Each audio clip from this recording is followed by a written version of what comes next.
Next layer build చేయడంలో ఎక్కడో సమస్యలు నెలకొంటూ ఉన్నాయి. సో మేబీ దాన్ని ఓవర్కమ్ కావడానికి ఆయన ఇంకొకటి కూడా మాట్లాడారండి, ఇంకొక సబ్జెక్ట్ కూడా మాట్లాడారు, ఒకసారి అది కూడా చూద్దాం, ప్లే చేయండి పిసిఆర్. ఒకవేళ ఎవరైనా పట్టుకుంటే వాళ్ళు వదిలేయండి, అది including if it is that my party men I don't encourage. Very clear కట్గా చెప్పాను. ఎందుకంటే నేను ఇన్స్టిట్యూషన్ని బలోపేతం చేయడానికి ఉన్నాను, బలహీనపరచడానికి నేను. అంతేగాని ఒక ఎమ్మెల్సీ వాళ్ళు డ్రైవర్ని చంపేస్తే వెళ్ళి అతనిలాగా వెళ్ళి జైలుకి వెళ్ళి చాలా బాగా చంపేసామని నేను చప్పట్లు కొట్టే వ్యక్తిని కాదు, నేను తాడు తీసి కూర్చోబెట్టే వ్యక్తి. అంటే ఇవన్నీ నేను అలాంటి నాయకత్వం. అలాగే చిన్నపిల్లడు తెలిసి తెలియని వయసులో ఒక 23 మర్డర్లు ఒక 23 నేరాలు చేశాడు చిన్నపిల్లవాడు.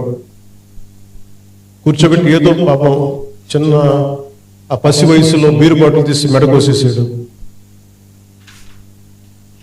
పాపం ఏదో కూర్చోబెట్టి అమర్నాథ్ గౌడ్ అనే అబ్బాయిని తెలుసు తెలియకుండా 14 ఏళ్ళ కుర్రోడిని వాళ్ళ అక్కని ఏడిపిస్తున్నారని చెప్పి ఆ 14 ఏళ్ళ అమర్నాథ్ గౌడ్ వచ్చి ఆ రౌడీల్ని ఎదుర్కొంటే పాపం కత్తితో పొడి చేశారు. చిన్నపిల్లలు తెలిసి తెలియకుండా పొడి చేశారు. ఇలాంటి చెప్పే నాయకులు కాదు. మీరు ఇలాంటి వ్యక్తులను కనుక మీరు ఎంకరేజ్ చేస్తే, ఇలాంటి భావజాలాన్ని ఎంకరేజ్ చేస్తే భవిష్యత్తు మీకే ఊహించుకోలేని పరిస్థితుల్లో మీరు ఉండిపోతారు. నేను ఈరోజు మీకు ఎందుకు బలంగా చెప్తున్నాను అంటే you have to have a collective spirit. అన్ని పనులు అవ్వకపోయినా primary is law and order. Law and order బలంగా ఉంటేనే ఇప్పుడు మీరు కోరుకున్నట్టుగా కూర్చోబెట్టి ఏఐ కావచ్చు, పరిశ్రమలు కావచ్చు, రేపొద్దున ఏదైనా కాలేజీ సమస్యలు కావచ్చు, ఇవన్నీ కూడా సవ్యంగా ఉండాలంటే law and order should be very strict and very strong.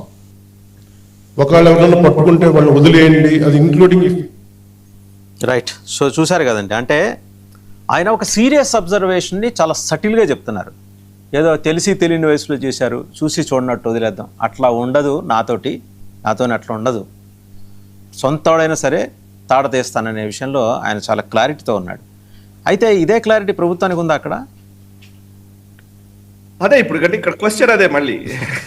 C ఎవరు ఎలా ఇప్పుడు వాట్ ఎవర్ ఇట్ ఇప్పుడు ఏం జరుగుతుందంటే పవన్ కళ్యాణ్ మాట్లాడుతున్నదంతా కరెక్టే, పర్ఫెక్ట్. పవన్ కళ్యాణ్ చాలా స్పష్టంగా మాట్లాడుతున్నారు. ఆయన అండర్స్టాండింగ్ బాగుంది, ఆయనకు విషయాల పట్ల అవగాహన ఉంది అన్న విషయాన్ని ఆయన పదే పదే ఆయన మాట్లాడుతున్నటువంటి విధానాన్ని బట్టి అర్థమవుతోంది, దాంట్లో డౌట్ ఏం లేదు. ప్రాక్టికాలిటీస్లోకి వస్తే ఇక్కడ చాలా మందికి ఉన్న ప్రాబ్లం ఏంటంటే పవన్ కళ్యాణ్ గారి విషయంలో నాకు కూడా 2-3 చాలా మంది చెప్తూ ఉంటారు. ఏంటి అని అంటే మన రాజకీయాలు ఎలా అయిపోయాయంటే చాలా సంవత్సరాలుగా మన రాజకీయాల సమస్య ఏంటంటే అండి, నువ్వు నా వైపు ఉన్నావా లేదా అటువైపు ఉన్నావా? నువ్వు మంచి విషయాలు మాట్లాడడానికి స్టేట్స్మెన్ అవసరం, బట్ పొలిటీషియన్ని స్టేట్స్మెన్ లాగా చూడడం ఈ సమాజం ఒప్పుకోవట్లే. చాలా సంవత్సరాల నుంచి జరుగుతున్న ప్రాబ్లం ఇదే. ఈవెన్ మనం జేపీ గారి ఐడియల్స్ చాలా గొప్ప ఐడియల్స్ ఉంటాయి, జేపీ గారు మాట్లాడే మాటలు కానీ ఎస్ అలాంటి సమాజం ఉంటే చాలా బాగుంటుంది అనే భావన వస్తుంది. కానీ అదే జేపీ గారిని ఒక ఫక్తు రాజకీయ నాయకుడిగా చూసినప్పుడు ఫెయిల్ అయిపోయినాం. అంటే అదే అంటున్నాను నేను, ఆ ఫక్తు రాజకీయ నాయకుడు అంటే ఎలా ఉండాలి అని అంటే మనకు కొన్ని పారామీటర్స్ ఉన్నాయి. ఏంటి? ఆశ్రిత పక్షపాతం ఉండాలి. ఆశ్రిత పక్షపాతం అంటే ఏంటి? ఇప్పుడు పవన్ కళ్యాణ్ ని ఐడెంటిఫైడ్ యాజ్ కాపు లీడర్. కాపులకు ఒక ఆలోచన ఉంటుంది, ఎస్ ఆయన మా లీడరు, మా సామాజిక వర్గానికి సంబంధించిన ఆస్పిరేషన్స్ ఆయన నడపాలి అని ఒక ఆస్పిరేషన్ బిల్డ్ అయింది. కులానికి కన్ఫైన్ చేయకండి అని కూడా అన్నారు పాప ఆయన అంటాడు, కరెక్టే. కానీ ఆయన ఎలా అంటే సమాజాన్ని చెప్పలేం కదా. ఇప్పుడు ఒక అభిమాని ఉంటాడు, ఒక అభిమాని ఏమనుకుంటాడే పవన్ కళ్యాణ్ అంటే ఒక స్టార్ హీరో, ఆయన వచ్చేసి ఇట్లా ఇప్పుడు మీరు చూడండి సోషల్ మీడియాలో ట్రోల్ అవి చూస్తుంటాం కదా. ఒకసారి మనం తెలంగాణకు రాగానే వచ్చి ఆయన వెళ్తూ ఉంటే ఆయన హావభావాలు, ఆయన చేతులు ఊపుతున్న విధానము, నాకు ఎక్కడ చూసినా కానీ ఆయన ఏం మాట్లాడాడు ఏంటి అక్కర్లేదు. ఒక అభిమానికి ఆయన కావాల్సింది ఏంటంటే ఆ విజువల్ కావాలంతే. సినిమాల్లో ఉండే ఆ వెనకాల బ్యాక్గ్రౌండ్ మ్యూజిక్, ఆ మనిషి కనబడే విధానము, that is how Pawan Kalyan is being.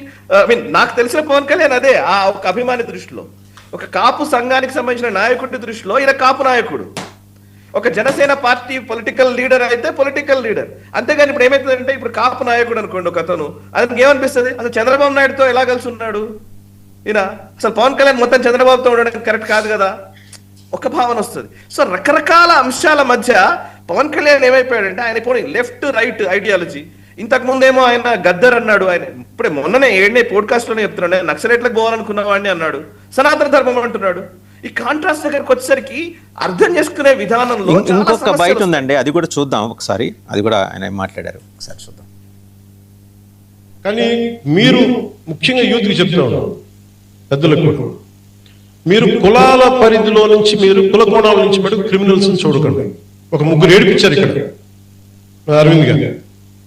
ఏడిపిస్తే వాళ్ళు ఏ కులం కంటే కూడా they have done a crime of hitting him. You should be looked at that part.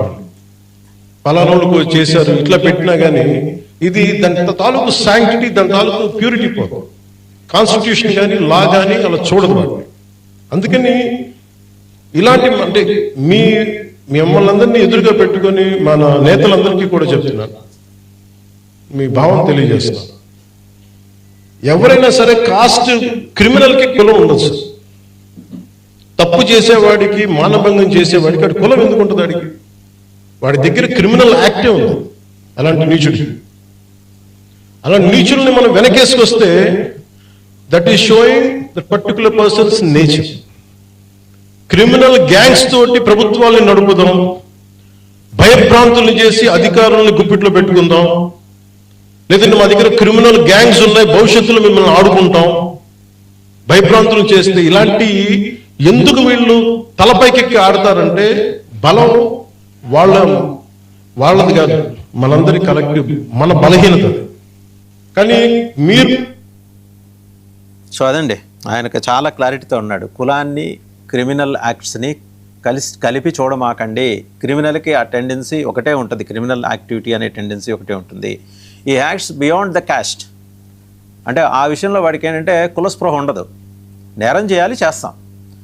అంటే ఇంత విశదీకరించి చెప్పే నాయకులు ఈ మధ్యకాలంలో మీరు ఎక్కడైనా చూసారండి? అంటే ఒక కాంటెక్స్ట్ మీద సమగ్రమైన అవగాహనతోటి, సమగ్రమైన సామాజిక స్పృహతోటి మాట్లాడిన నాయకులు నేనైతే చూడలేదు ఈ మధ్యకాలంలో. ఆయన ఒక్కరినే చూశాను. కరెక్ట్. నేను అసలు నిజంగా చెప్తున్నాను సార్, ఆయన ఇందాక అన్నది అదే.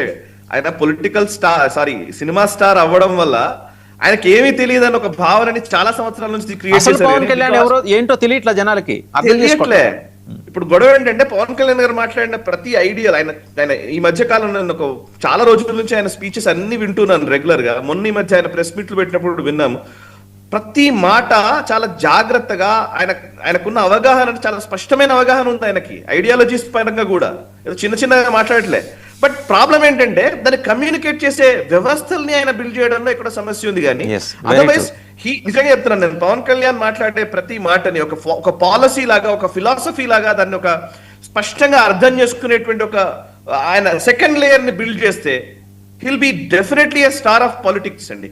రేపు పొద్దున రాబోయే రోజుల్లో మంచి రాజకీయాలు కావాలనుకునే వాళ్ళకి ఆయనకున్న స్టార్డమ్ కి, ఆయనకున్న అవగాహనని జోడించి అలాంటి వ్యక్తులు కొంతమంది ఆయన క్రియేట్ చేసుకోగలిగితే సెకండ్ లెవెల్లో definitely will do wonders. But సమస్య ఏంటంటే మన దగ్గర ఆయన చూసే కోణంలోనే సమస్య. మీరు ఇందాక అన్నారు కదా ఒకటే మాట, లిటరల్లీ ఆయన చెప్పారు కరెక్టే, కులం కోణంలో చూడొద్దు అనగానే ఫస్ట్ ఏమనిపిస్తుంది అంటే అయ్యో ఆయన కాపుల్ని విమర్శిస్తున్నాడా, మన గురించి మాట్లాడుతున్నాడా, అట్లా చూడకూడదు. ఇప్పుడు ఆయన చూడాల్సిన కోణం వేరే, ఆయన యాక్చువల్లీ అర్థం చేసుకోవాల్సిన విధానం వేరే. పోనీ ఆయన కూడా కొంచెం ఒక మెట్టు దిగి ఇలా ఆలోచించే వ్యక్తుల్లో ఉన్నానా మరి ఆయన చూడాలేమో, నాకు తెలియదు, I don't know. But his political journey ఆయన స్టెబిలైజ్ చేసుకోవడానికి మంచి అవకాశం ఉన్న టైంలో ఆయన ఉన్నారు. రాబోయే రోజుల్లో ఈ రాజకీయాల్ని ప్రజలు కూడా ఎక్స్పెక్ట్ చేస్తున్నారు.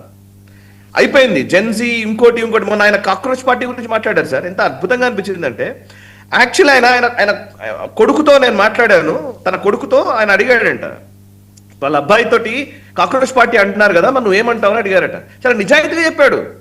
వాళ్ళ ఫ్రెండ్స్ లో కొంతమంది ఆ పర్టికులర్ కాక్రోచ్ పార్టీని దాన్ని ఫాలో అయ్యారు అని చెప్పేసి ఆయనే చెప్పారు. నిజంగా ఏ రాజకీయ నాయకుడు అని చెప్తాడా మా అబ్బాయి పిల్లలు వాళ్ళ ఫ్రెండ్స్ వాళ్ళు ఎవరో ఫాలో అవుతున్నారని? ఆయన నిజాయితీగా చెప్పాడు ఆ మాట.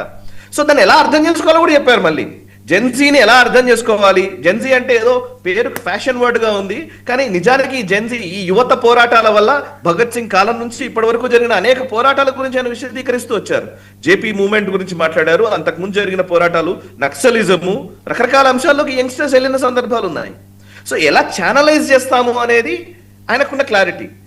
కాకపోతే ఆ సెకండ్ లేయర్ బిల్డ్ చేయడంలో ఎక్కడో సమస్యలు ఉన్నాయి. మేబీ త్వరలో ఆయన ఓవర్కమ్ అవుతాడు.